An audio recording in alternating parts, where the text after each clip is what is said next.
สบายดีนักเรียนทุกคนวันนี้เจอกับโค้ชทรายที่เดอะอิสระเนาะโอเควันนี้เราเข้าเดย์ที่6กันทุกคนเนาะสำหรับภาคเทศสดทองคำเนาะกับนักเรียนท่านใดที่เข้ามาแล้วกดไลค์กดแชร์ให้อาจารย์เนี่ยวันนี้อาจารย์กลับมาไลฟ์ในลวงตังคือเก่าทุกคนเนาะเพื่อให้ทุกคนเบิ่งไลฟ์อาจารย์จะได้อรรถรสในการเรียนหลายก่อนเนาะก็จะได้เห็นกราฟเห็นราคาอย่างต่างๆนานาหลายขึ้นเนาะโอเคกับนักเรียนท่านใดที่เข้ามาแล้วเนาะได้ยินเสียงอาจารย์ชัดเจนดีบอเนาะกับกดบอกอาจารย์นะทุกคนคอมเมนต์บอกอาจารย์ได้เด้อเนาะ เดี๋ยวก่อนเราจะเข้าไปเบิ่งราคาทองนำกันเนาะก็ถือว่าราคาทองมื้อนี้ก็ยังเฮ็ดไฮขึ้นมาเรื่อยๆนะทุกคนเนาะแต่ถามว่ามันจะรอบนี้มันจะขึ้นแท้บ่เนาะเดี๋ยวมื้อนี้เราจะมาเบิ่งกราฟนำกันเนาะมื้อนี้อาจารย์จะพาเบิ่งกราฟเลยเนาะโอเคใครเข้ามาแล้วคอมเมนต์บอกอาจารย์ได้เด้อเนาะได้ยินเสียงอาจารย์ชัดเจนดีบ่เนาะเสียงชัดเจนบ่เนาะให้ทุกคนคอมเมนต์บอกอาจารย์นะถือว่าทองปัจจุบันนี้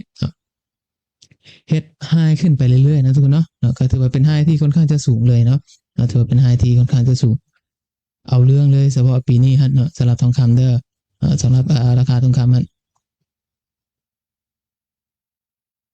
เดี๋ยวอาจารย์ขออนุญาตแชร์ก่อนเนาะผู้ใดที่เข้ามาเบิ่งอาจารย์ก็กดไลค์กดแชร์ไปทุกคนกดไลค์กดแชร์ไป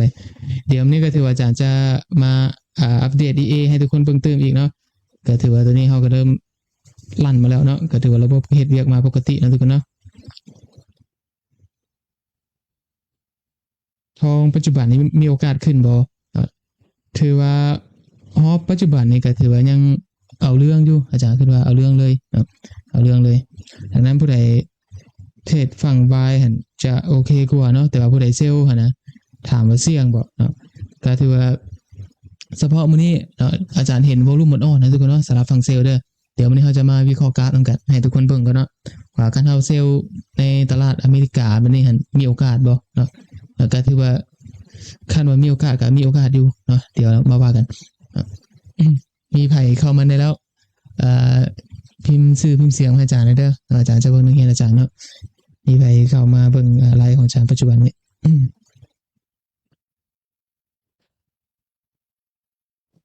โอเคเดี๋ยวเรา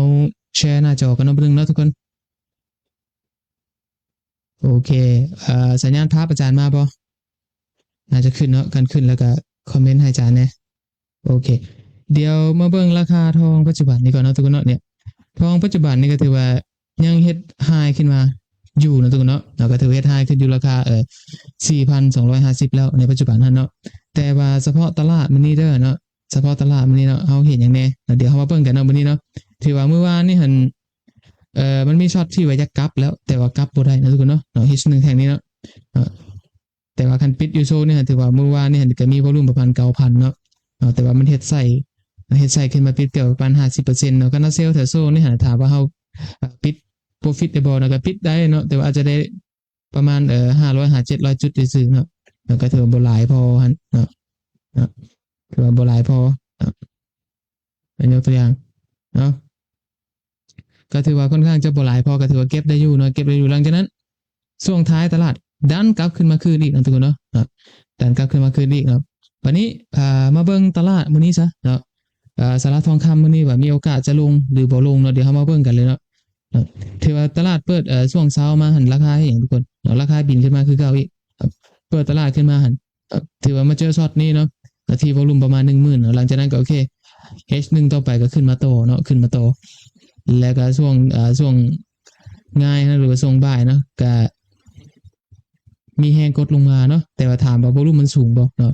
อาจจะมาได้ช็อตนี้หลายก่อนเนาะH1 แท่งนี้เนาะก็ถือว่าปิดแบบเกือบว่า 90% คือว่าเต็มร้อยเนาะก็ถือเป็นวอลุ่มสูงสุดของมื้อนี้เลยเนาะณเวลาตลาดเนาะหลังจากนั้นราคากลับดันขึ้นมาขึ้นอีกวอลุ่มประมาณ 10,000 เนาะแล้วก็เฮ็ดให้ราคาส่งราคาขึ้นมาอีกไปประมาณเกือบ 2,000 จุดเนาะแต่ถามว่าช่วงที่มันขึ้นมาเนาะสิ่งที่เห็นได้ชัดเจนเนี่ยนี้ถือว่าวอลุ่มมันค่อนข้างจะต่ำนะทุกคนเนาะถือว่าวอลุ่มค่อนข้างจะต่ำเลยแล้วก็มาเจอช็อตตัวนี้ช็อตตัวนี้ของเฮาฮะเนาะที่ราคาปิดลบ วอลุ่มก็ประมาณ9,000เนาะแต่ถามว่ามีโอกาสลงบ่อาจารย์เนาะช็อตนี้เนาะช็อตนี้ถามว่าปิดประมาณจักเปอร์เซ็นต์เนาะเฉลี่ยก็ประมาณเกือบว่า7075%ได้เนาะประมาณ70-60%ได้เนาะสำหรับช็อตนี้ฮะกามาเบิ่งรอบนี้เนาะคันราคาจะย่อลงเนาะหรือทองจะปรับฐานลงเนาะมันจะลงเท่าใส่เนาะการจะย่อให้ช็อตนี้เนาะแต่ว่าสำหรับตัว EA Trader ซะอาจารย์เนาะนี่จะเป็นพอร์ต EA นะก็ถือว่ามื้อนี้เนาะเฉพาะตลาดมื้อนี้เนาะสำหรับ EA Trader ซะก็ถือว่ายังเทรดพังบายอยู่เนาะปัจจุบันก็บายอยู่ 0.01 เนาะทุกเนาะเดี๋ยวอาจารย์เบิ่งกันเนาะนักเรียนอาจารย์ผู้ใดเข้ามาได้แล้วเนาะไปเข้ามาแล้วก็อย่าลืมกดไลค์กดแชร์ให้อาจารย์นะทุกคนกดไลค์กดแชร์ให้อาจารย์เด้อผู้ใดที่เบิ่งไลฟ์โค้ชในปัจจุบันนี้เนาะก็อาจจะมีเสียงลูกซ้ายรบกวนแน่เนาะก็บ่เป็นหยังก็ได้อรรถรสในการเรียนไปโอเคพอลูกอ่อนก็จะสิ้นละ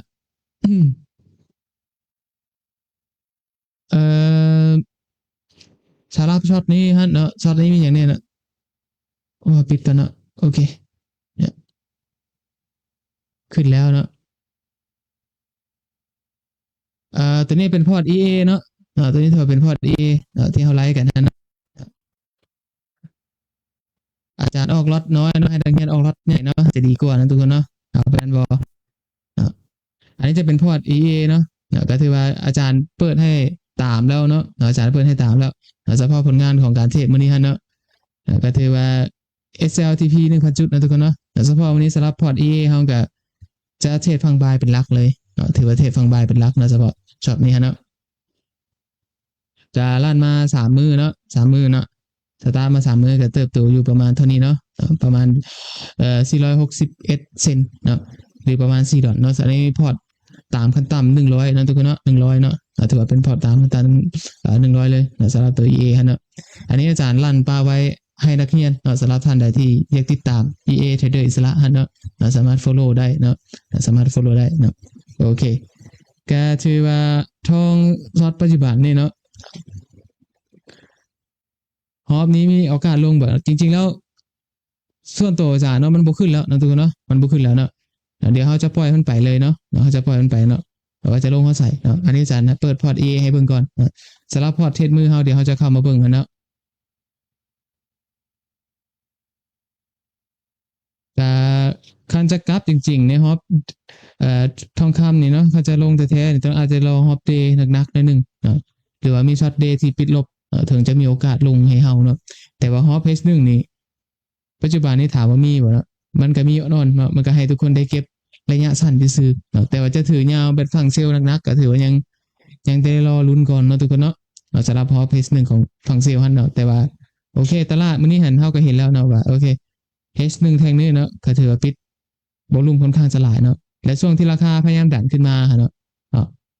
ถามว่าแห้งมันสูงบ่มันก็แห้งมันบ่สูงดอกเนาะถ้ามันปิดประมาณนี้หั่นเนาะแล้ววอลุ่มมันสูงโอเคมีโอกาสที่ตลาดมันจะไปต่อเนาะแล้วเฮาก็มาเบิ่งก่อนว่ามื้อนี้เนาะราคามันขึ้นไปจักจุดแล้วเนาะเฉพาะทองมื้อนี้มันวิ่งประมาณจักจุดแล้วโอเค4,200นะทุกคนเนาะ4,200เนาะ4,200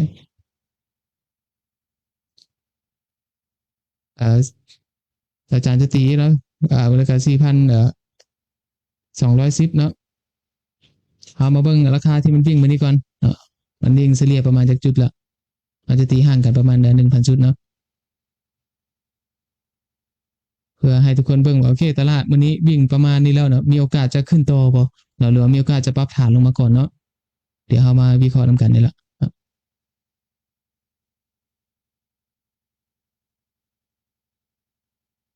โอเคก็ถือว่าเฉลี่ยมื้อนี้ฮะเนาะเฉลี่ยมื้อนี้เนาะเฮาก็นับไปเลยเนาะทุกคนเนาะสำหรับจะฮู้เนาะหลายคนก็น่าจะตัวนี้อาจารย์ก็เคยแนะนำไปแล้วเนาะในการนับเนาะโอเคก็ถือว่าแต่ราคา4,200ขึ้นมาเนี่ย1,000 จุดเนาะ2,000 3,000 4,000 5,000เนาะถือว่าทองมื้อนี้วิ่งประมาณ 5,000 ไปจุดได้เนาะเกือบว่าเฉลี่ยประมาณ5,000 ไปจุดอ่อนๆเนาะแต่ถามว่าคันราคาจะขึ้นต่อเนาะอย่างน้อย H1 แท่งนี้เนาะตลาดอเมริกาเนาะต้องประมาณปิดบวกนะทุกคนเนาะปิดบวกแล้วก็วอลุ่มที่สามารถเบรกวอลุ่มก่อนหน้านี้ได้เนาะโอเคทองก็มีโอกาสจะไปอีกประมาณ 1,000 หา 2,000 จุดเนาะหรือไปประมาณ 7,000 จุดมื้อนี้คันบ่มีโอกาสขึ้นต่อเนาะแต่ว่าโอเคคันราคา ที่พยายามดันขึ้นมาฮะเนาะแห้งบ่มีเนาะหรือว่าวอลุ่มมันหมดเนาะหรือว่าวอลุ่มมันต่ำเนาะโอเคก็มีโอกาสที่ช็อตนี้เนาะหรือว่า H1 แท่งนี้เนาะก็ถือว่ามีระยะสำคัญเนาะสำหรับคนจะเซลล์ทองเนาะหรือคนจะเซลล์ทองภายในมื้อนี้ฮะเนาะก็ถือว่าเป็น H1 ที่ปิดค่อนข้างจะเต็มร้อยเลยเนาะแล้วก็มีพร้อมมาพร้อมกับวอลุ่มที่มันสูงพอเนาะที่มันสูงพอสำหรับหลักการวอลุ่มเฮาเนาะก็สิมีประมาณนี้เนาะแต่สำหรับ EA อาจารย์ก็ถือว่ายังซิลอยู่เนาะทุกคนเนาะสำหรับ EA เทรดเดอร์อิสระเฮาก็ถือว่ายังซิลอยู่แล้วก็ถือว่าเทรดปกติเนาะรันปกติเลยสำหรับตัวพอร์ต EA ฮะเนาะทองปีนี้หันถือว่าวิ่งอันตรายเนาะวิ่งอันตรายเลยเด้อ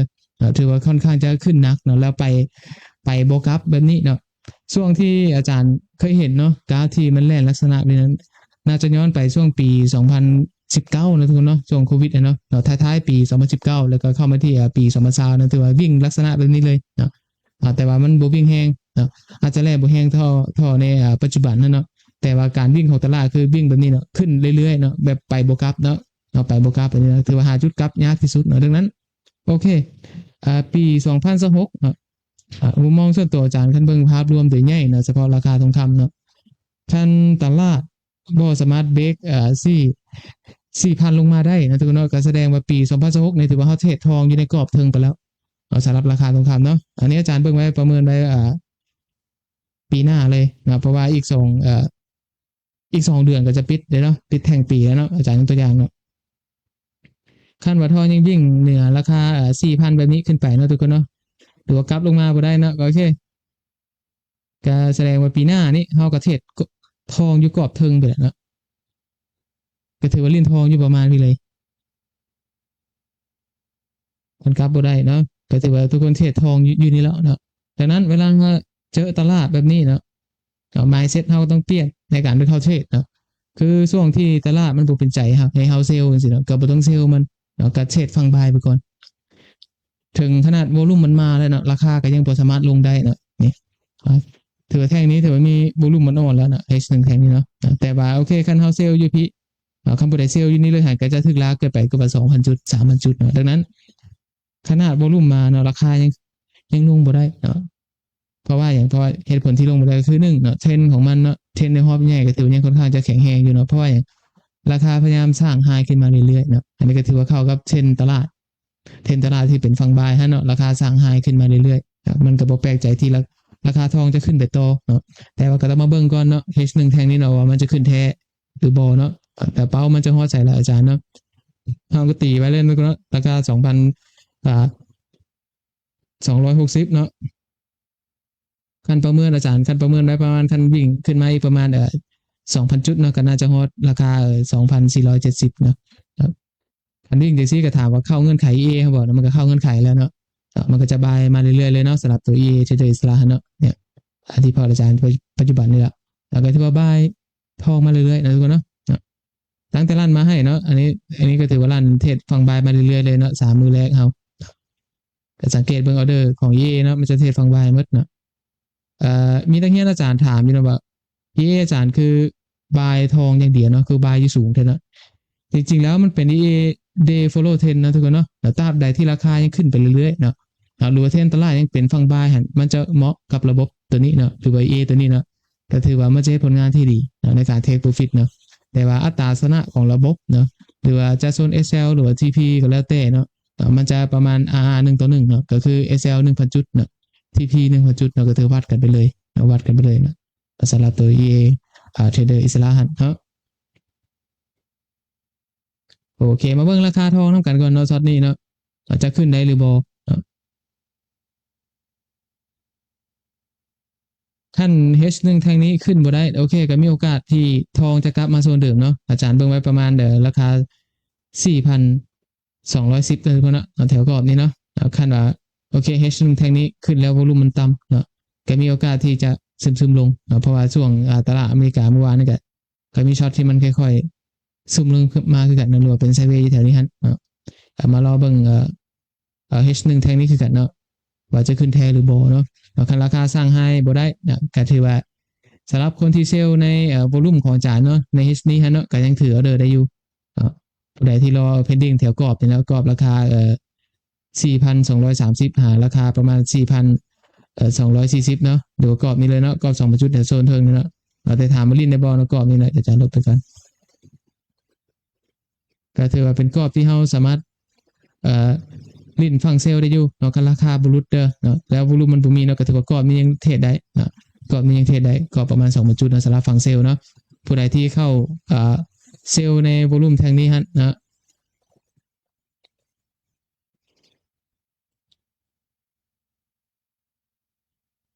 ก็กดไลค์กดแชร์ให้อาจารย์เด้อเนาะใครเข้ามาแล้วเนาะมื้อนี้ก็ถือว่าเราเทรดสดมือที่มือที่6เนาะมือที่6แล้วทุกคนเนาะถือว่าอยู่นำอาจารย์โดนเติบแล้วเนาะ2อาทิตย์ปลายเนาะก็น่าจะได้ที่ปลายอาทิตย์นี้ก็ถือว่าเป็นอาทิตย์ที่2แล้วเนาะสำหรับออนไลน์สอนกันอยู่ในเพจโคดทรายฮะเนาะการนักเรียนท่านใดที่บ่ได้ไปเบิ่งไลฟ์อาจารย์ย้อนหลังเนาะก็ไปเบิ่งในช่อง YouTube ฮะเนาะสำหรับคลิปตัวนี้อาจารย์ก็จะลงช่อง YouTube ให้เนาะผู้ใดที่เข้ามาบ่ทันเนาะก็ถือว่าสามารถเบิ่งย้อนหลังได้เลยเนาะทุกคนเนาะแม่นแล้วเนาะราคาไปแบบขั้นราคาวิ่งแบบนี้เนาะสิ่งที่เราต้องเจอก็คือผู้ใดเซลล์นี่แม่นพอแตกหมดเนาะอันนี้ปราศจากผู้ใดเลยเนาะสิ่งที่ทุกคนต้องยอมรับให้มันได้เนาะเวลาเทรดคันเอาเซลล์นี่ถือว่าจบเนาะคันเทนมันวิ่งแบบบ่สนใจผู้ใดนะวิ่งขึ้นซื่อๆแบบนี้แหละเนาะอาจารย์ยกตัวอย่างให้บ่คันเอาเบิ่งเดย์นี่4มื้อซ้อนเบิ่งบวกแถวว่าเนาะปิดบวกหมดเนาะวันนี้คันอาจารย์เปิดกราฟวิกดูเนาะนี่กราฟวิกกับพี่ละตั้งแต่อาทิตย์ที่เลยเนาะทุกคนเนาะตั้งแต่อาทิตย์17เดือน8พุ่นนะเนาะที่ราคาวิ่งบวกขึ้นมาเรื่อยๆเนาะในกราฟอาทิตย์จังซี่เนาะหรือว่าในกราฟเดือนจังซี่ซะเนาะถือว่าปีนี้ปี2025นี่วิ่งราคาที่แล่นเป็นเดือนเนาะถือว่าไปไกลที่สุดแล้วเนาะปีนี้เนาะถือว่านักเลยสำหรับราคาทองคำเนาะดังนั้นเวลาเฮาเทรดตลาดแบบนี้เนาะ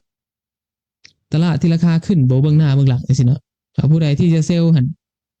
ก็เสี่ยงเนาะก็บ่จำเป็นต้องเซลล์มันก็ได้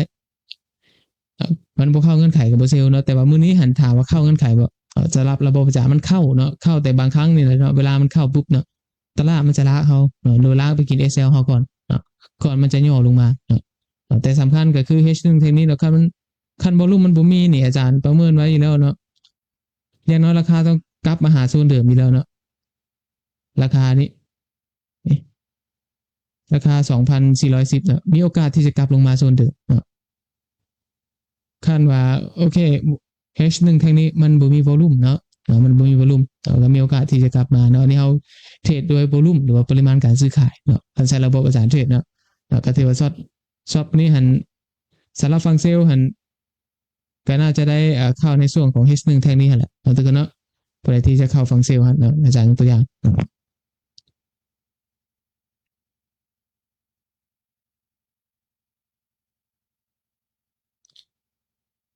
เห็นว่าราคาพยายามดันขึ้นมาสร้างอย่างสร้างไฮอีกแล้วสร้างไฮแล้วนะทรงนี้หันไปโบกับเนาะทุกคนเนาะทรงนี้ไปโบกับเลยเนาะแม้แต่ช็อตที่ขึ้นมาเนี่ยวอลุ่มบ่มีเนาะวอลุ่มบ่มีนะเห็นบ่วอลุ่มบ่มีช็อตที่ขึ้นมาเนาะแล้วก็โอเคมันก็มีช็อตที่ทุบลงมาคือกันช็อตที่ทุบลงมาคือกันโอเคส่วนที่พี่บ่เนี่ยถือว่าEA Trader อิสระเฮาก็ส่วนที่พี่ไปอีกแล้วเนาะก็ได้ลดอีก 0.01 เนาะไอ้เฉพาะมื้อนี้นะทุกคนเนาะเนี่ยเฉพาะมื้อนี้ก็ถือว่าโอเคก็ประมาณ1% ของบาลานซ์เฮาเนาะก็บ่ได้เก็บหลายเนาะก็บ่ได้เก็บหลายก็ประมาณ 1% ประมาณ 1% ได้เนาะเฉพาะมื้อนี้หั่นเนาะสำหรับตัว EA Trader อิสระเด้อนะตัวนี้อาจารย์ปรับเซตมาเป็น Day Trade เนาะสำหรับระบบตัวนี้หั่นปรับเซตมาเป็น Day Trade สิ่งที่เฮาเห็นได้ชัดเจนอาจารย์ยกตัวอย่างเนาะคืออาจารย์ลั่นมาให้ทุกคนเบิ่งประมาณ 2-3 มื้อแล้วเนาะสำหรับพอร์ตตัวนี้เนาะมื้อแรกเฮาเจ็ด profit ประมาณนี้เนาะมื้อแรกเฮ็ดหยังในตลาดเนาะอย่างตัวอย่างเนาะวันที่14มันเฮ็ดหยังเนาะมันก็บายมานะทุกคนเนาะวันที่14มันก็บายเนาะก็ถือว่าโอเคมันถูกทางถูกตลาดเนาะก็เลยเฮ็ดให้เฮามี profit มาเนาะสำหรับฝั่งบายสำหรับตัว A เทรดโดยสารเนาะวันนี้มามื้อที่2ดูซะวันที่15ดูซะมันก็ยังบายอยู่นะทุกคนเนาะยังบายอยู่วันที่15ก็ถือว่าเฮาก็มี profit มาเถือเทรดฝั่งบายมาเปิดมือเลยสำหรับตัว A เทรดโดยสารเนาะวันนี้มาเบิ่งมื้อปัจจุบันนี้ซะมื้อนี้เลยเนาะวันพฤหัสนี่แหละเนาะก็ถามว่ายังบายอยู่บ่เนาะก็ยังเทรดฝั่งบายอยู่ก็ยังบ่ทันมีช็อตที่ให้เซลล์เถื่อแล้วก็ถือยังเทรดตาม ตามเทรนด์ตลาดนะทุกคนเนาะตามฮอปเดย์แบบนี้อาจารย์ยกตัวอย่างนะสำหรับตัว EA Trader อิสระเนาะอันนี้ก็ฝากไว้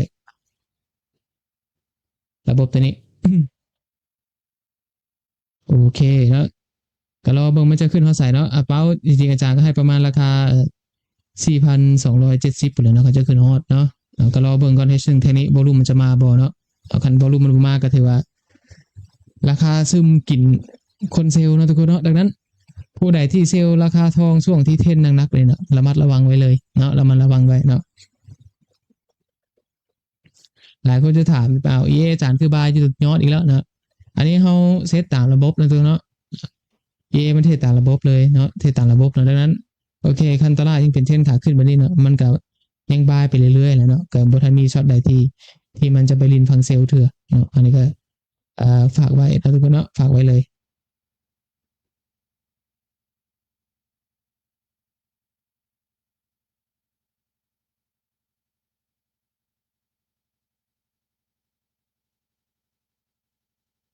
ถามว่าอาจารย์ในที่ที่1,000 จุดไกลบ่เนาะก็ถือว่าไกลแล้วเนาะ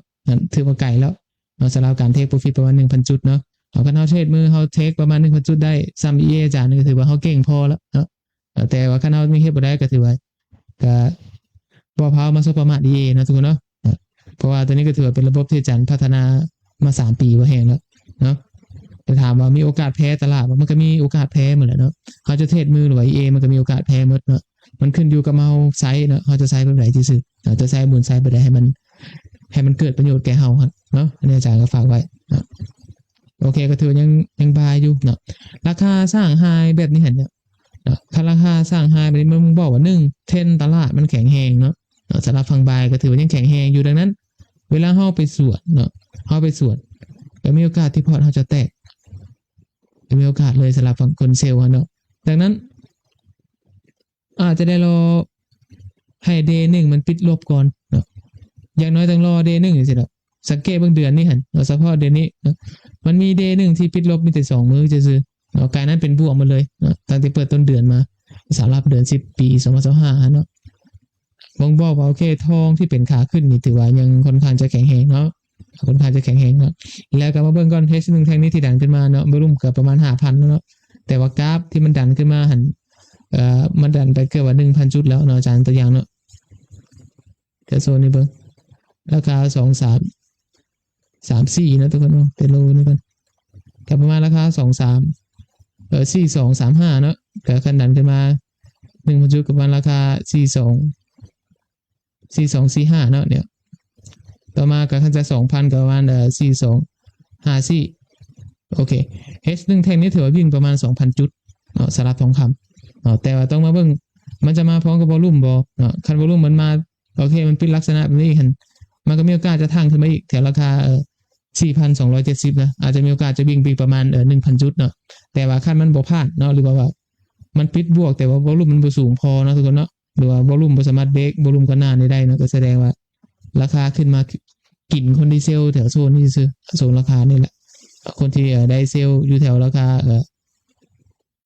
4,250จังซี่เนาะอาจจะมีคนเซลล์แถวนี้เพราะว่าปลายไส้ที่ราคานี่ทุบลงมาบ่มันจะมีวอลุ่มอยู่คนอาจจะรอแถวโซนนี้ก็เป็นได้ดังนั้นเฮาก็เบิ่งกราฟมันไปก่อนเนาะให้มันจบ H1 ก่อนเนาะเฮาถึงจะฮู้ว่าตลาดจะขึ้นหรือลงเนาะ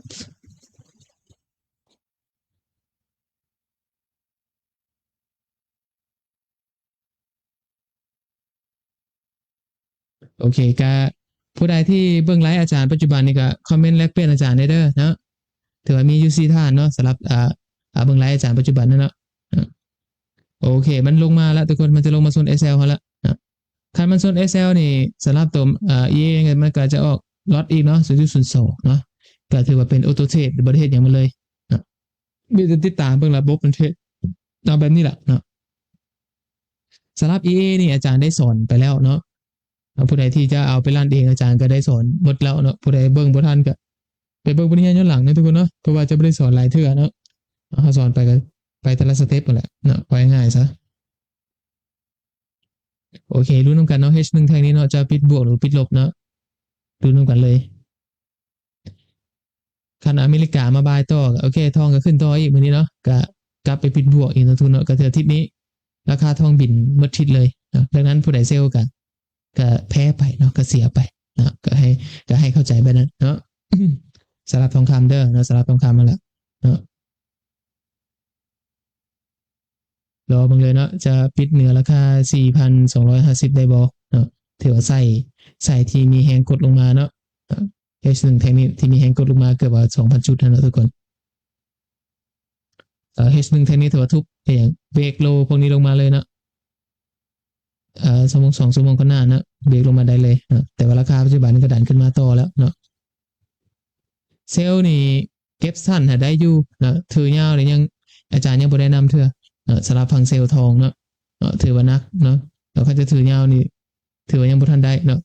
อาจจะได้รอฮอปเดย์พุ่นแหละเนาะอาจจะได้รอให้เดย์หนึ่งมันปิดจะแจ้งก่อนเนาะถึงจะมีโอกาสเข้าเทรดและจะบ่แพ้ตลาดเนาะดังนั้นคันเจอซอดไปนี้เนาะมันบ่เป็นตาเทรดเฮาก็บ่จำเป็นต้องเทรดมันเนาะอันนี้ก็ฝากไว้เนาะเพื่อป้องกันความเสี่ยงของพอร์ตเฮาหั่นแหละไปนะ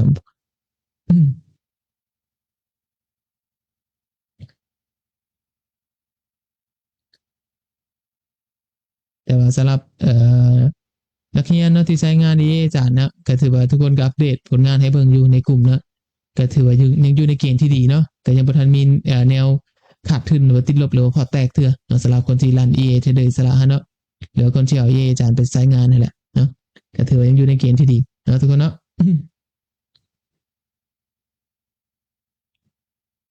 โอเครู้นำกันเนาะ H1 แท่งนี้เราจะปิดเหนือราคา4,250หรือบ่เนาะถ้าว่าปิดได้แน่เนาะคอมเมนต์บอกอาจารย์ได้เด้อเนาะผู้ใดว่าปิดได้แน่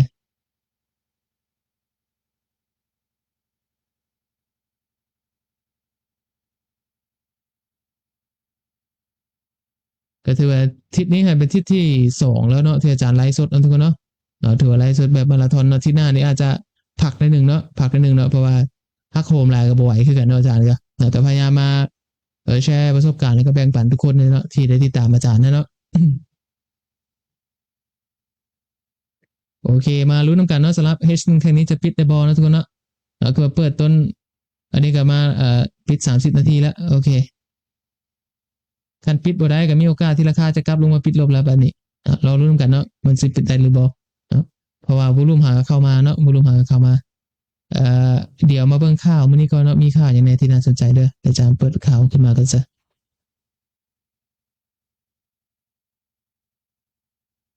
รอนิดนึงนะทุกคนเนาะรอนึงเนาะ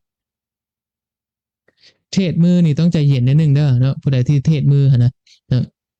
เพราะว่าจะขาดทุนหรือติดลบเนาะสุดท้ายก็ขึ้นอยู่กับตัวเขาเองเนาะเวลาจะเข้าออเดอร์เนาะผู้ใดที่เทรดมือนี่ก็พากันเทรดอย่างมีสติเห็นแล้วเนาะโอเคมื้อนี้คันจะมีข่าวแห้งก็ประมาณ9 โมงเนาะทุกคนเนาะประมาณ11 โมงเนาะข่าวสินค้าคงคำน้ำมันดิบเนาะข่าวน้ำมันดิบเนาะของอเมริกาแล้วก็มีช่วงข่าวที่มันบ่แห้งปานใดฮะข่าว2 ดาวก็ประมาณ9 โมงเนาะก็ถือว่าเป็นข่าวปานกลางเนาะก็บ่หนักปานใดเนาะก็อาจจะบ่มีผลต่อราคาทองพอปานใดเนาะแต่ว่าทรงกราฟเฮานี่คันยังแล่นป้วนเปี้ยนบริเวณแบบนี้เนาะก็มีโอกาสที่จะขึ้นต่อเนาะทุกคนเนาะมื้อนี้ก็จะขึ้นไปปิดบวกอีกเนาะสำหรับทองเนาะแต่ว่าโอเคคัน H1 แท่งนี้เนาะราคาดันกลับมาปิดลบอยู่แถวโซนเดิมจังซี่เนาะหรือว่าประมาณเท่านี้นะแล้วก็วอลุ่มมันสูงอีกโอเคมื้อนี้เนาะมีโอกาสที่จะกลับมาลงมาลุ่มเลยเนาะสำหรับทองเนาะคันไว้แห้งขึ้นมันหมดละเฉพาะมื้อนี้เนาะเพราะว่า H1 แท่งนี้คืออาจารย์ว่าเนาะมันมีระยะสำคัญแล้วถือว่าเป็น H1 ที่ปิดค่อนข้างจะแจ่มที่สุดเลยเนาะตั้งแต่มีมาเนาะเฉพาะฮอบที่ขึ้นมาเนาะในมื้อนี้ฮะเนาะเฉพาะ H1 แท่งนี้ก็ถือว่าเป็น H1 ที่มีระยะเนาะก็เชื่อว่าหลายคนที่เซลล์แถวโซนนี้เนาะบางเทื่อเขาอาจจะถือออเดอร์อีกก็มีเราก็ต้องรอดูกันนั่นแหละว่าจะลงได้หรือบ่คันลงบ่ได้ก็ปล่อยมันไปเนาะปล่อยมันไปนะเพราะว่าเยเทรดเดอร์อิสระเฮาก็ยังคงบายทองปกติอยู่เนาะก็บ่แม่นบ่มีหยังให้กังวลเทื่อเนาะสำหรับตัวเยฮะเนาะก็ถือว่ายังลิ้นฟังบายทองคำในปัจจุบันเนาะทุกคนเนาะ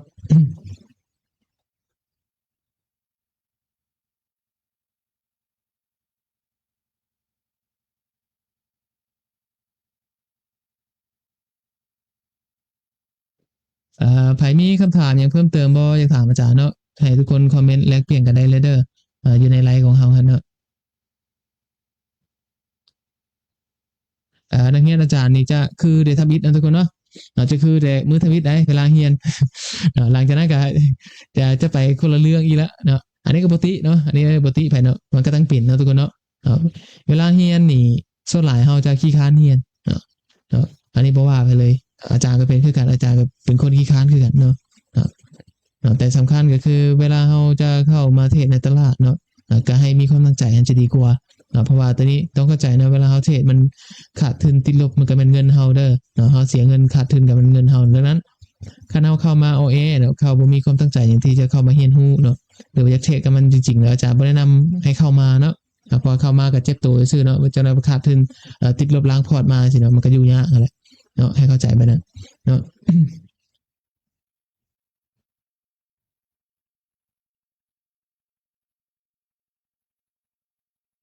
โอเคมาลุ้นนำกันเนาะ H1 แท่งนี้จะปิดบวกได้บ่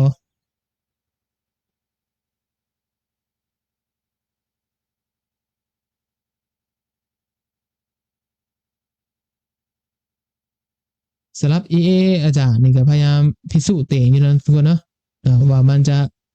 จู่นำตลาดได้จักปีเนาะหลายคนถามมาว่าโอ้ EA อาจารย์พอร์ตแตกแล้วบ่เนาะล้างพอร์ตแล้วบ่เนาะมันก็มีหลายคนเนาะที่ถามมาเนาะในส่วนตัวนี้หันอาจารย์ผ่านมาหมดแล้วเนาะสำหรับ EA ตัวนี้หันเนาะ EA เทรดเดอร์แต่ละเวอร์ชันที่เฮ็ดมาเนาะมันเลยจุดที่ว่าขาดทุนล้างพอร์ตมาแล้วเนาะแต่ว่าตัวปัจจุบันนี่มันเป็นเวอร์ชันที่อาจารย์คิดว่ายังเอาทองอยู่เนาะถือว่าเป็นเวอร์ชันที่โอเคความเสี่ยงประมาณเท่าไหร่นะก็ยังอยู่ในเกณฑ์ที่ดีนะกับบอทเทิลข้ามมาแพ้ตลาดเนาะก็ประมาณ 50% ได้นะแต่ว่าโดยรวมเนาะสำหรับระบบขั้นว่ามันโซน SL เรียนติดกันหลายเกินไปเนาะก็เฮาสามารถปิดระบบไว้เลยบ่ให้มันเทรดก็ได้คือกันเนาะหรือว่าเฮาจะตั้งบาลานซ์ไว้ก็ได้เนาะโอเคสมมุติเฮาใช้พอร์ตประมาณ100เนาะเฮาจะให้บาลานซ์เขาเหลือประมาณ 50% เหลือประมาณ50ดอลลาร์จังซี่นะเขาก็สามารถไปฟิกไว้เนาะเพื่อเวลาระบบมันเทรดไปเนาะหรือว่า EA มันเทรดไปเนาะเงินบาลานซ์เขาเหลือประมาณ50จังซี่นะมันจะบ่เทรดต่อเนาะหรือมันจะสต็อประบบเฮาเนาะอันนี้ก็ถือว่าเป็นการป้องกันความเสี่ยงเพื่อบ่ให้ EA เฮาแพ้ตลาดเนาะหรือว่าให้ EA พอแตกเนาะอันนี้คือเซตง่ายๆในการบริหารจัดการระบบอาจารย์เนาะเพื่อให้ทุกคนที่ใช้ EA Trader อิสระเนาะสามารถบริหารจัดการพอร์ตด้วยตัวท่านเองเนาะง่ายๆเลยเนาะประมาณนั้นเนาะตัวนี้อาจารย์ก็เคยอธิบายไปแล้วเนาะแล้วก็เคยได้สอนไปแล้วเนาะแต่ผู้ใดที่เฮียนก็น่าจะรู้แล้วก็เข้าใจเนาะทุกคนเนาะ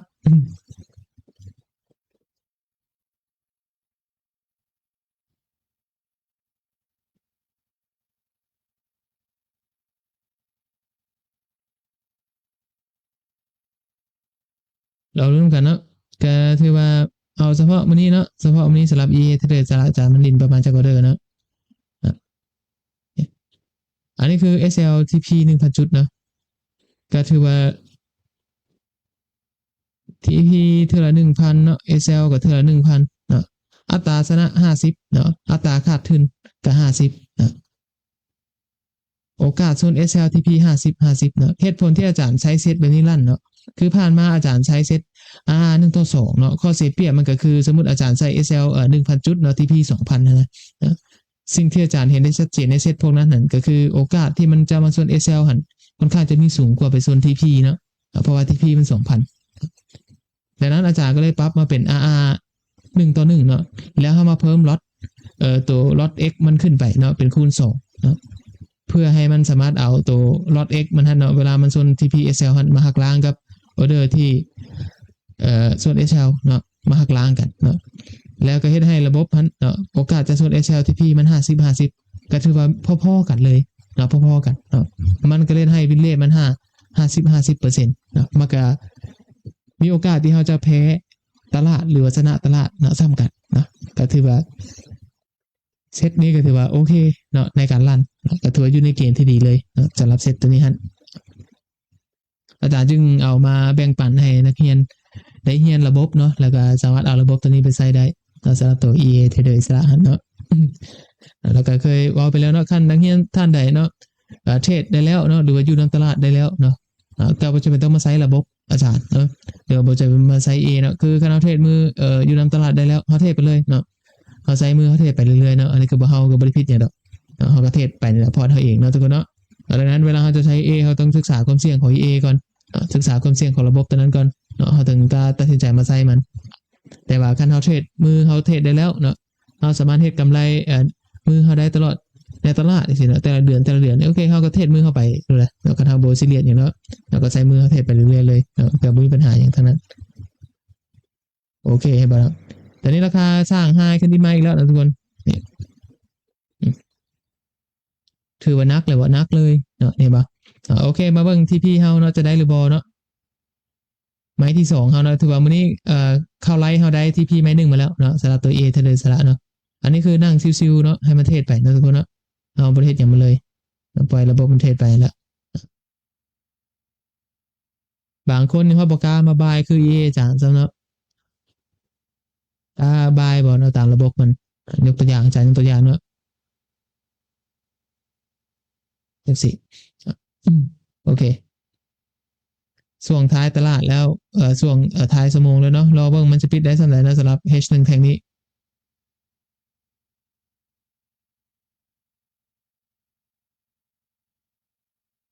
อันนี้ปล่อยมันเฮ็ดเวียกไปเลยเนาะปล่อยมันเฮ็ดเวียกไปเลย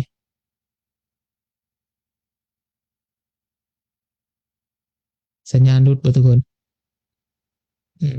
สัญญาณจะหลุดอีกแล้ววะว้ายสัญญาณหลุดโอเคเดี๋ยวอาจารย์นั่นก่อนมันเป็นยังไงวะมันคอนเนคบ่ได้เนาะคอนเนคบ่ได้เดี๋ยวขอโทษด้วยนึงเด้อทุกคนมันแชร์หน้าจอเด้แล้วมันแชร์หน้าจอมันก็เลยคันเน็ตบ่เสถียรมันก็บ่จักมันก็บ่ได้เด้นะโอเคสัญญาณเข้ามาแล้วเนี่ยถือว่าเมื่อกี้ขึ้นไปเหนือออเดอร์เฮาแล้วก็โยกลงมาอีกแล้ว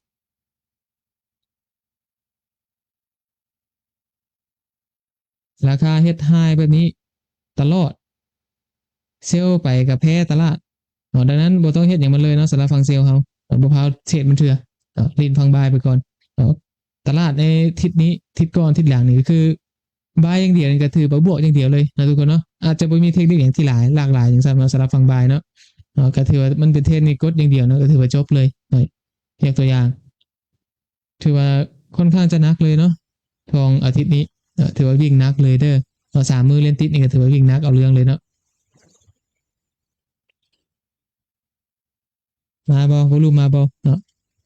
H1 แท่งนี้บ่วอลุ่มก็ประมาณ 8,000 นึงแต่กราฟทั้งไปบักหลายกราฟทั้งไปบักหลายเลยวอลุ่มก็ยังบ่ทันสูงซ้ำเนาะแต่ว่ากราฟไปก่อนแล้วเนาะกราฟขึ้นไปแฮง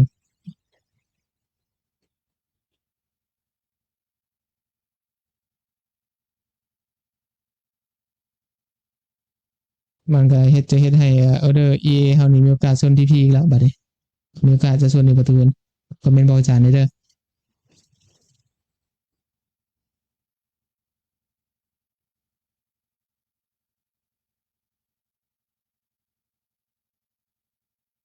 ขึ้นมาราคา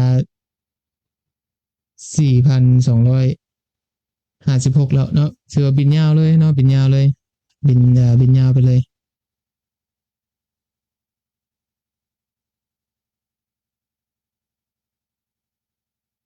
จะบ่ย่อลงเลยได้นี่แบบนี้ทรงนี้ก็คือซิ่วไปแล้วเนาะปล่อยไปเลยนะทุกคนเนาะบ่มีหยังเนาะ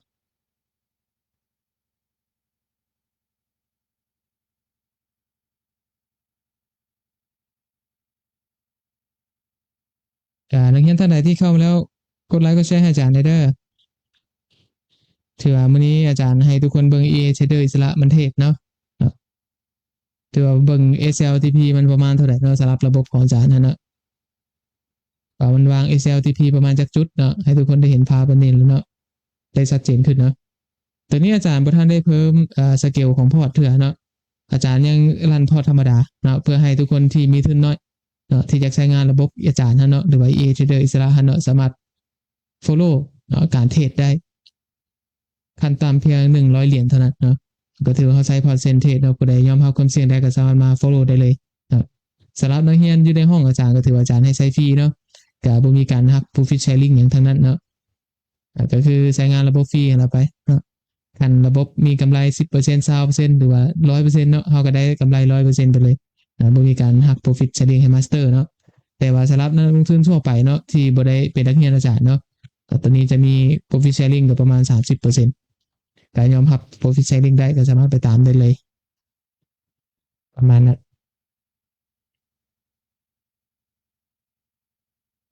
โอเคมาลุ้นต่อเลยเนาะทุกคนเนาะจะขึ้นซ้ำใดเนาะจะขึ้นซ้ำใดวันนี้ถือว่าเฮาชิวๆเนาะเบิ่ง EA เทรดไปแล้วก็ถือว่าได้วิเคราะห์ตลาดไปนำเนาะเวลาเฮามีระบบตัวนี้ปุ๊บเนาะระบบที่มันสามารถเทรดให้เฮาได้ตัวนี้เนาะถามว่าเฮาอ่าง่ายบ่สำหรับการเทรดเนาะสำหรับผู้ที่ติดตามโพสต์ไซเนาะคันระบบเฮาอยู่ได้เนาะทุกคนเนาะมันบ่มีแนวยากเลยเนาะเพราะว่าการเป็นเทรดเดอร์นะสิ่งที่ทุกคนต้องมีคือระบบเทรดนั่นแหละ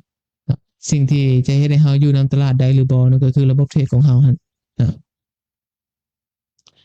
คันเฮามีระบบที่สามารถเทรดอยู่นำตลาดได้เนาะโอเคเฮามาใช้เนาะหรือว่าเฮาเข้ามาใช้งานระบบตัวนั้นเรียนระบบตัวนั้นมันก็ง่ายในการเทรดในตลาดเนาะมันก็คัดจรเวลาเฮาให้มันสั้นลงเนาะอันนี้อาจารย์ก็ฝากไว้แบบนั้นเนาะ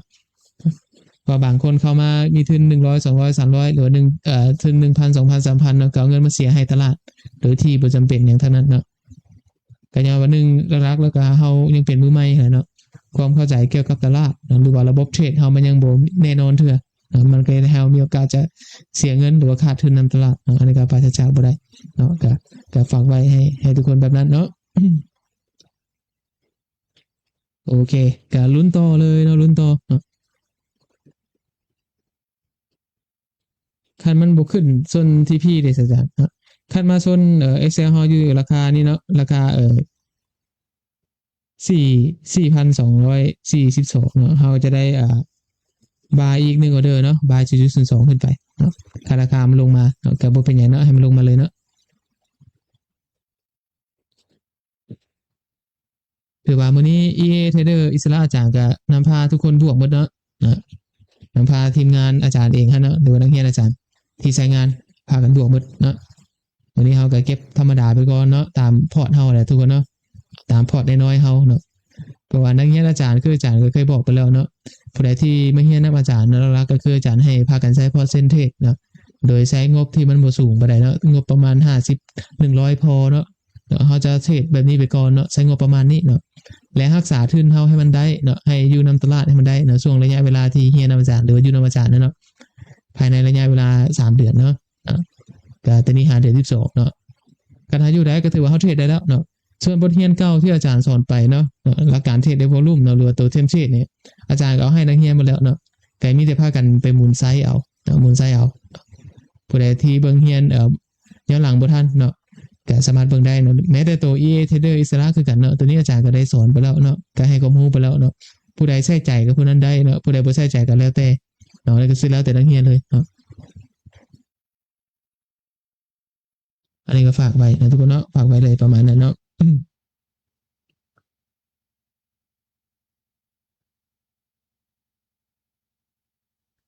ถือว่ารุ่น TP อย่างเดียวเนาะรุ่น TP อย่างเดียวเนาะ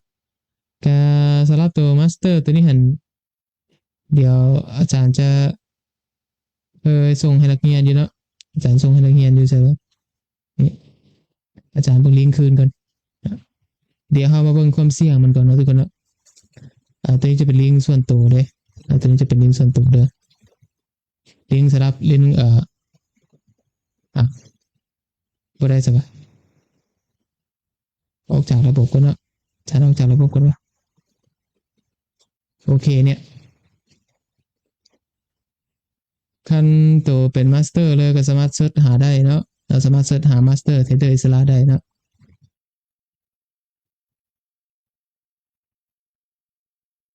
มันจะขึ้นมาให้นะทุกคนเนาะ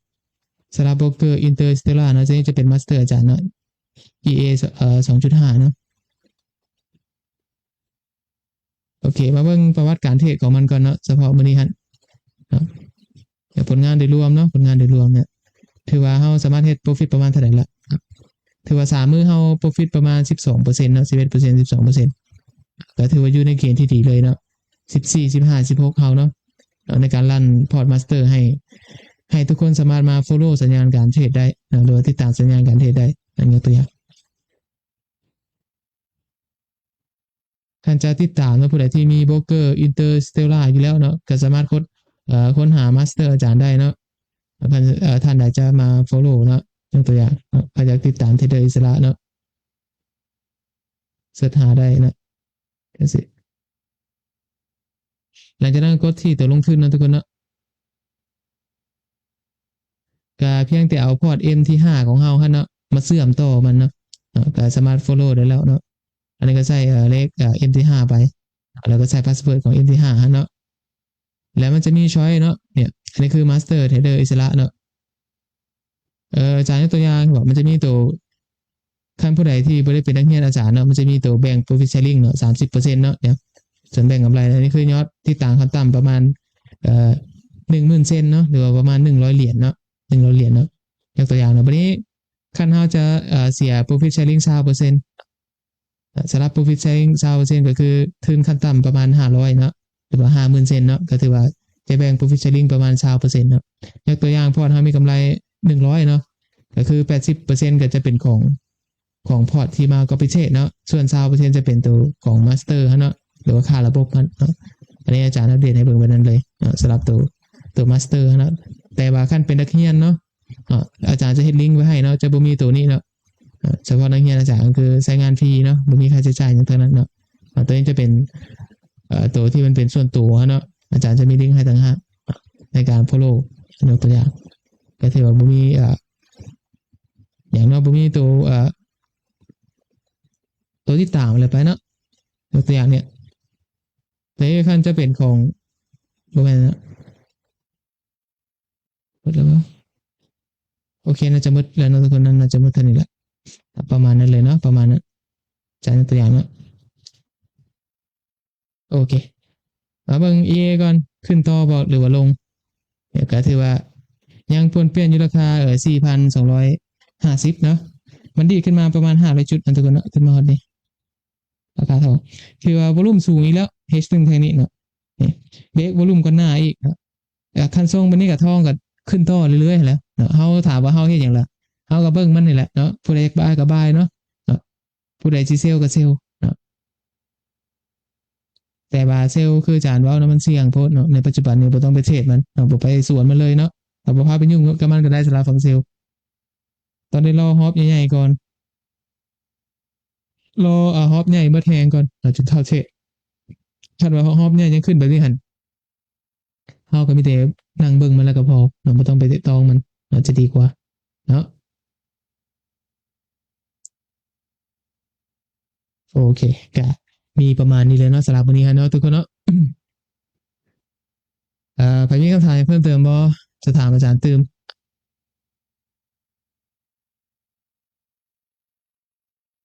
สำหรับระบบตัวนี้ EA เลยอิสระนี่อาจารย์เอาให้นักเรียนหมดแล้วเนาะเอาผู้ใดอยากใช้ก็คืออาจารย์แจ้งไปหมดแล้วเนาะก็สามารถเอาไปรันได้เลยเนาะคันเฮามี VPS server เนาะทุกคนสามารถเอาไปรันได้สำหรับโบรกเกอร์ Interstellar เด้อผู้ใดที่จะเอาไปใช้เนาะอันนี้ก็ฝากไว้ประมาณนั้นเนาะโอเคเบิ่งนำกันเนาะทุกคนมันจะขึ้นแท้บ่วอลุ่มมันสูงเลยเนาะถือว่า H1 ทางนี้วอลุ่มสูงเลยวอลุ่มมาแล้วเลยตามว่าจะขึ้นได้ไกลบ่ก็รอเบิ่งนำกันนี่แหละโอ้อาจารย์ไล่แบตเกือบจนสิหมดละถือว่ามื้อนี้ก็เป็นมื้อวันศุกร์แล้วเนาะทุกคนเนาะถือว่าอาทิตย์นี้คันมื้อนี้ปิดบวกอีกเนาะก็เฉพาะอาทิตย์นี้เลย4มื้อซ้อนเนาะที่ราคาทองวิ่งขึ้นเนาะถือว่าขึ้นค่อนข้างจะหนักเลยแหละเนาะสร้างไฮตลอดเนาะอันนี้ผู้ใดเซลนี่เห็นนักเรียนอาจารย์หลายคนก็ถือว่าขาดทุนเนาะติดลบไปเนาะอาจารย์ก็ขาดทุนติดลบคือกันเนาะเซลเนาะเพราะว่านี่ก็ได้ปิดไปแล้วแต่นั้นเวลาเฮาขาดทุนติดลบนี่ก็ต้องยอมรับสภาพเนาะทุกคนเนาะตลาดมันก็วิ่งตามกลไกมันหั่นแหละเนาะมันขึ้นอยู่กับเฮาเนาะเฮาจะตัดสินใจแบบใดเนาะเฮาจะเข้าบายหรือเข้าเซลเท่านั้นซื่อๆแล้วก็มาเบิ่งระบบเฮาที่จะใช้วิเคราะห์ในการเข้าเนาะเฮาใช้เงินใดเงินใครแต่ได้เข้าจังซี่เป็นต้น ยกตัวอย่างเนาะโอเครุ่นต่อเนาะรุ่นต่อเนาะอาจารย์จะไลฟ์ฮอตประมาณ9 โมงเนาะก่อนจะจบไลฟ์โมงนี้ฮะเนาะเอามือละประมาณ1 ชั่วโมงแหละทุกคนเลยใครมีคำถามยังเพิ่มเติมบ่จะถามอาจารย์นี่ถามได้เลยเด้อนะวันนี้ถือว่าอาจารย์อัปเดตผลงานดีให้เบิ่งนะ3 มื้อซ้อนเนาะที่อาจารย์รันให้นักเรียนสามารถติดตามได้นะพอหลายคนอยากเอาอาจารย์ไปรันยากในการเช่า VPS Server เนาะยากในการติดตั้งลง Windows เนาะมันยากพอเนาะอาจารย์ก็เลยโอเคเปิดมาสเตอร์ให้ทุกคนมาติดตามเอาจะง่ายกว่าไม่ได้ใครอยากตามก็ตามเลยแล้วก็จบไปแบบนั้นเนาะ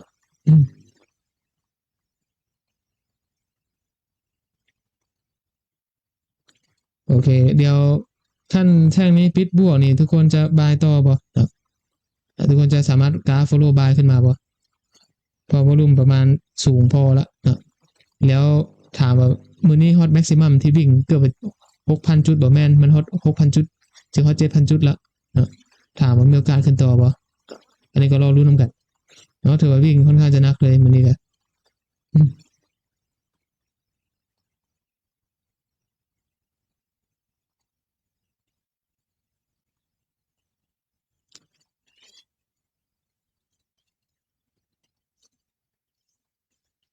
คันบ่มีคำถามเนี่ยก็สิอาจารย์จะจบไลฟ์เพียงเท่านี้เนาะมื้อนี้ก็เอาประมาณนี้ก่อนเนาะอัปเดตบทเรียนให้ทุกคนเบิ่งเนาะก็บ่มีหยังหลายเนาะมื้อนี้เฮาก็ทองมันบ่เป็นใจก็อาจจะบ่ได้เทรดมันนะทุกคนเนาะแล้วก็ถือว่าฟังบายนี่ก็รีดแบบ follow trend นั่นแหละเนาะคัน H1 ปิดนี้ใครอยาก follow buy ก็ follow ได้เลยนะแต่ว่าคันเอาเข้า buy อยู่โซนเทิงนี่ก็ถือว่าเป็นการวิ่งมาเข้าช่วง maximum ของ day มาแล้วนะ day ของมื้อนี้แล้วเนาะแต่ถามว่าเสี่ยงบ่พอเฮามันก็เสี่ยงอยู่เนาะแต่ว่าโอเคเฮาก็ยังอยู่เหนือฝั่งเทรนมันอยู่เนาะแต่ว่าคันมันย่อลงมาให้จะดีกว่าเนาะอาจารย์คิดว่าเนาะอีก5 นาทีเบิ่งมันจะปิดประมาณจักเปอร์เซ็นต์ทุกคนเนาะก่อนเฮาจะปิดไลฟ์เนาะอีกประมาณ5 นาทีก็ได้เนาะมาเบิ่งH1 แท่งนี้เนาะมันจะปิดประมาณจักเปอร์เซ็นต์คันมันปิด50%เด้ออาจารย์มันจะขึ้นต่อบ่ยกตัวอย่างเด้อเนาะคัน H1 แท่งนี้มันปิดประมาณ50%มันจะขึ้นต่อบ่เนาะเพราะว่า H1 แท่งนี้มันมาพร้อมกับวอลุ่มที่สูงนะเห็นบ่วอลุ่มสูงเลยเนาะแต่ว่าการปิดของมันนี่แหละเป็นจุดสำคัญจะปิดประมาณจักเปอร์เซ็นต์คันปิดต่ำกว่านี่เด้อซั่น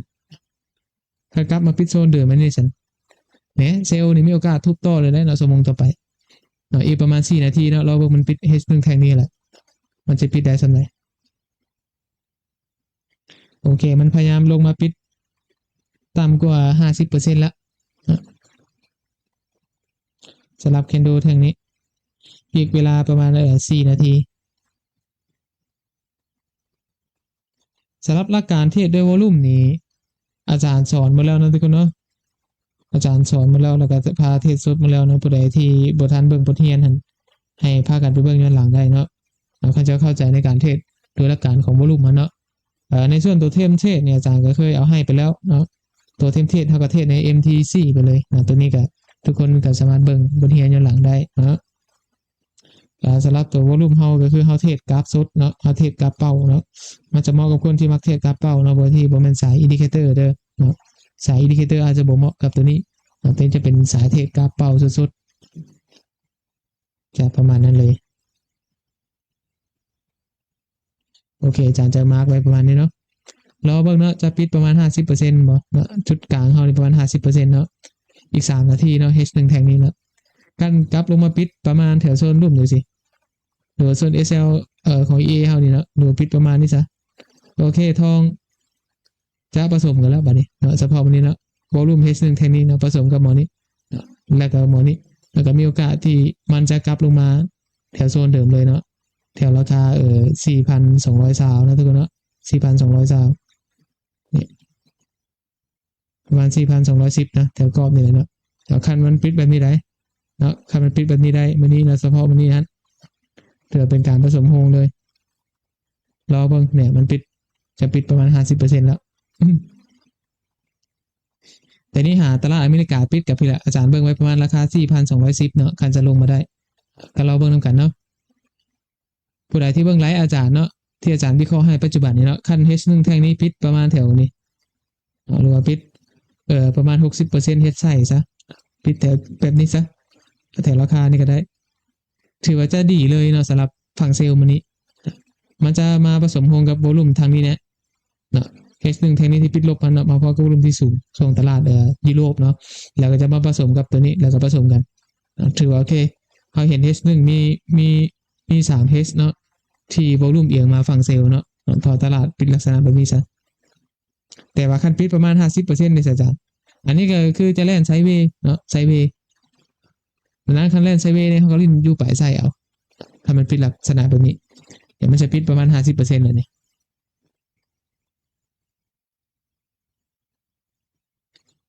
เราเบิ่งเนาะอีก1นาทีเนาะเนี่ยถือว่ากลับมาปิด50% แสดงว่าโอเค H1 ของแท่งนี้ฮะเนาะก็คือคนขายประมาณ 50% ยกตัวอย่างเด้อจานตัวอย่างเนาะถือว่าปลายไส้ดีเนาะคนเซลล์ลงมาก็คือ50แล้วเนาะ50อันนี้ก็ไส้นี่ที่ขึ้นมาเนาะราคาปิดก็50เนาะยกตัวอย่างเนาะแสดงว่าโอเคซื้ออยู่นี้ขึ้นมาเท่านี้ 50% เนาะแล้วก็เซลล์ลงมาอยู่นี้ก็ถือว่า 50% เนาะก็ถือว่าให้ซื้อขายเฉพาะชั่วโมงนี้พอๆกันเลยเนาะพอๆกันดังนั้น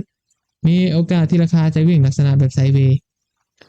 ดังนั้นเวลาเขาเจอตลาดที่วิ่งไปเนี่ยเขาก็ลิ้นอยู่ปลายเดียวลิ้นอยู่ปลายไส้เอาแบบนี้เขาเจอตลาดที่แห้งซื้อขายประมาณ50-50ยกตัวอย่างโอเคมันปิดประมาณจักเปอร์เซ็นต์ทุกคน 50% อีหลีเนาะคืออาจารย์ว่าเนาะดังนั้นโอกาสที่จะลงหรือจะขึ้นต่อ50-50เนาะเอาเฮ็ดต่อไปเนาะดังนั้นคณะเจอตลาดแบบนี้สิ่งที่เราต้องโฟกัสคือเนี่ยรอแถวไส้เนาะรอแถวไส้แต่ว่าคันมันปิด 50% จังซี่มันมาเกิดช่วงที่ราคาเฮ็ดแม็กซิมัมของมื้อนี้จะซื้อแต่ถามว่าจะลงต่อบ่จ้ะโอกาสจะลงต่อก็มีแต่ว่าโอกาสจะขึ้นต่อก็มีคือกันเพราะว่า50-50เด้ปิดบ่เต็มแม็กมาง่ายซะเนาะให้เข้าใจไว้นะแต่ว่าพอจะเปิดตลาดมามันทางขึ้นไปเลยเนี่ยบ่ฮอดนาทีซ้ำ H1 แท่งนี้มาเบิ่งก่อนนี่ M1 เนาะ M1 แท่งเดียวทางขึ้นมาเลย M1 แท่งเดียวทางขึ้นมาเลยแล้วก็เข้ามาที่ออเดอร์เฮาคือเก่าอีกแล้วคำหาออเดอร์บายเฮาคือเก่าจังซี่ก็ย้อนวันนี้แหละเนาะราคามันเฮ็ดหยังมันปิด50-50เนาะ H1 แท่งนี้แต่ว่ามาพร้อมกับวอลุ่มที่สูงเนาะทุกคนเนาะวอลุ่มที่สูงเอาเรื่องเลยอาจารย์ยกตัวอย่างให้เห็นภาพเป็นนั้นนะก็ถือว่ามาพร้อมกับวอลุ่มที่สูงแต่ว่าคันมันปิดลักษณะคันกลับลงมาแถวโซนนี่หั่นน่ะมันจะแจ่มเลยแล้วสำหรับคนเซลล์คือเฮาหั่นยกตัวอย่างจังซี่เนาะคันคนจะเซลล์เนาะก็ราคาปิดประมาณนี้ซะเฮ็ดไส้ลงมานี่ปิดประมาณนี้ได้ประมาณ 70% โอเคจะเบ็ดเสร็จมีโอกาสที่อีก2ชั่วโมง3ชั่วโมงราคาจะทุบลงไปนี้เนาะแต่ว่าคันปิด50-50ก็จะวิ่งไปนี่แหละมื้อนี้ก็จะแล่นไซด์เวย์หลายก่อนเนาะโอเคก็ประมาณนั้นนะทุกคนเนาะ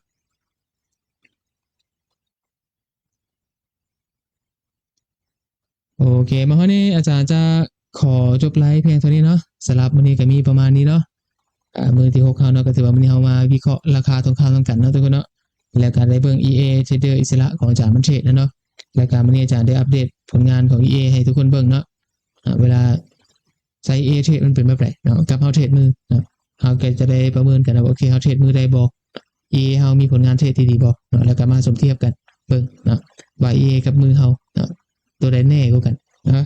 ยกตัวอย่างให้ทุกคนเห็นภาพนั้นเลยเนาะโอเคมาฮอดนี้ก็